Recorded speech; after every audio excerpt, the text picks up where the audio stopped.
we're going to read Skippyjon Jones in Mummy Trouble by Judy Seshner.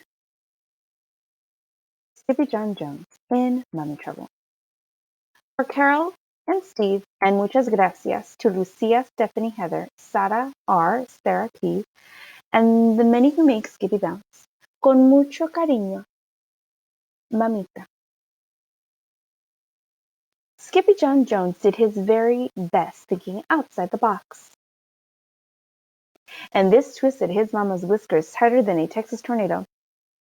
Hey, you, Mr. McPooh, said Mama Jimbo Jones. Just what do you think you're doing? McPooh didn't say boo. He was too busy reading. Hey, little digger, I'm talking to you, said Mama, scooping her boy up. A pyramid out of the little box will never do. Then she saw his magazine. National Geographic, mused Mama. And the curse of the mummy cat? Of the cat mummy? Why, this will give you nightmares, boy, with an upset tummy too, plus a puffy tail. On the grandest scale, this story is taboo. But Skippyjon Jones was in no mood to listen to Mama, so he skedaddled into his room.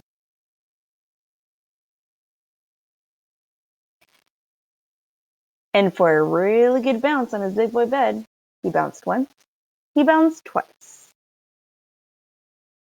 And the third time he bounced, he said, "Oh, I'm Skippyjon Jones, and I do love my mummy. But if I don't bounce, I'll get knots in my tummy." Then the little kitty boy flipped over to the mirror for a look-see.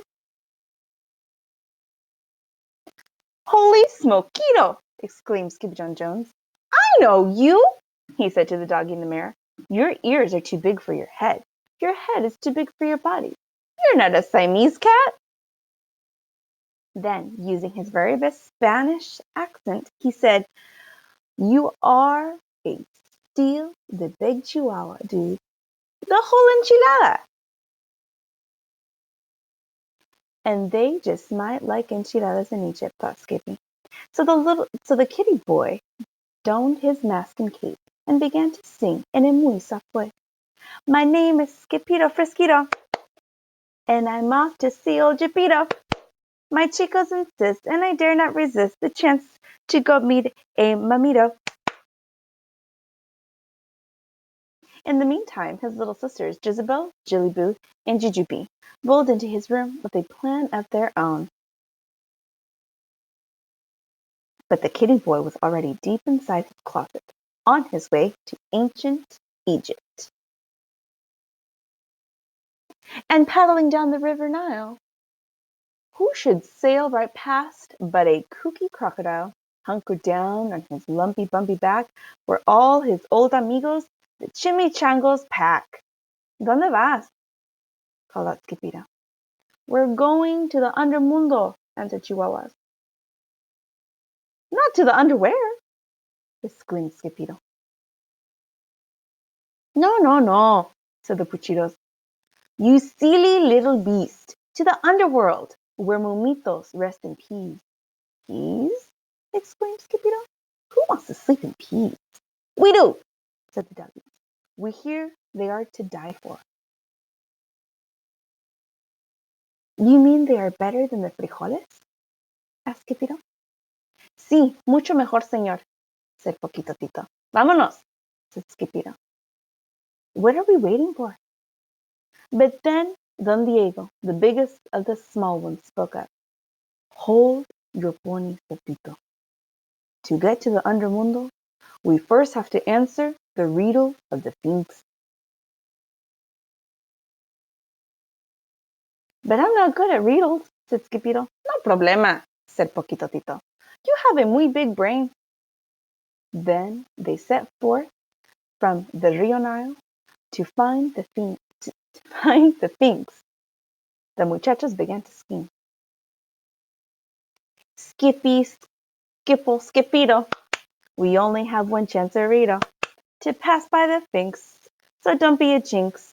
Just answer the riddle, Damito." The muchachos arrived at 4 o'clock sharp, but the Sphinx had been waiting forever. Don't let the gato get your tongue, dude, said Don Diego. What cat? Where? Asked Skippyjon. That cat there, said the perritos, pointing to the Sphinx. But before he could say anything, the great Sphinx spoke. Whose ears are too big for his head? And who loves to bounce on his bed? Who creeps on all fours through his own closet door, straight into the land of the dead?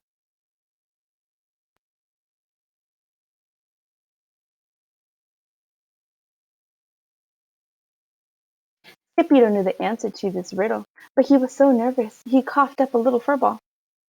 You call that an answer, dude? Said Don Diego. The answer, bellowed the Sphinx.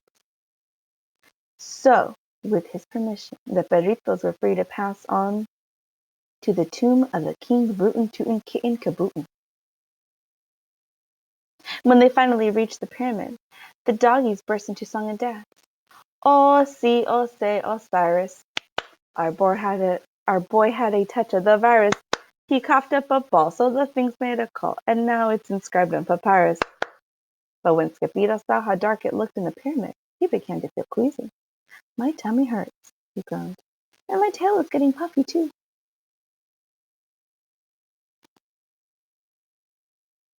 But his chicos would not comfort him. They just wanted their peace, por favor. Are you not el Skipito Fresquito, the great sword fighter? Asked Poquito Tito. See, declared Skippyjon. That is me. Then do your duty, dog, commanded Don Diego. So Skippyjon drew in a deep breath and dove into the darkness of the musty old tomb, chanting, Peace, por favor, peace, por favor, peace, por favor. He rocketed through the vault like a fur-covered comet until suddenly, smackito! Skippyjon hit a wall and knocked himself out cold. Soon after, 3 goddesses emerged from the shadows to prepare the kitty boy for his journey to the undermundo. First, we salt and pepper him, said Ba, the first goddess. And sprinkle him with lucky charms, said Da, the second one. Then we wrap him and roll him and bundle him tight, said Bing, the third goddess, and blow him a kiss and say nighty night.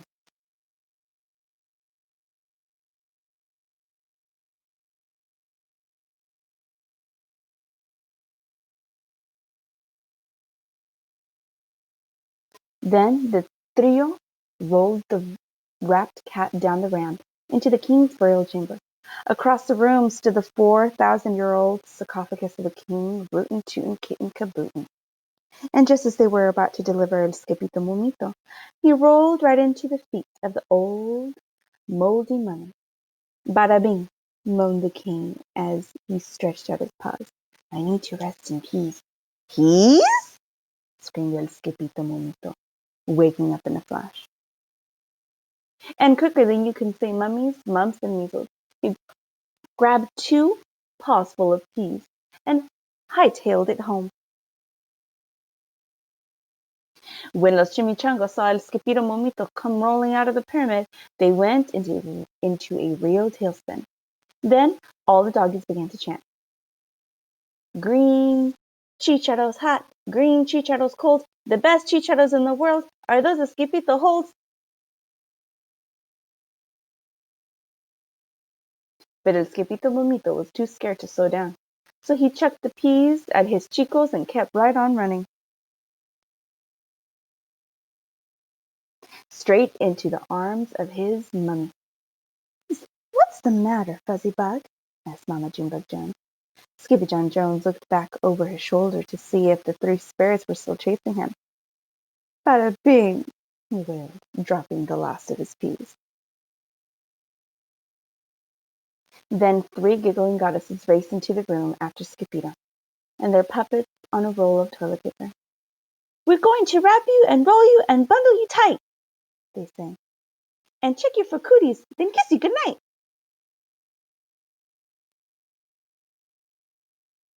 That night, Skippyjon Jones was bouncing on his big boy bed, No mummies in my closet, no mummies in my bed, no mummies in my bookcase, no mummies in my head. Just before he closed his eyes, the kitty boy checked his room one more time for mummies. The only one he saw was his own. I love you, Mummy, said Skippyjon Jones. I love you too, Bunny Boots, said Mama Junebug. Now go to sleep, por favor. The end.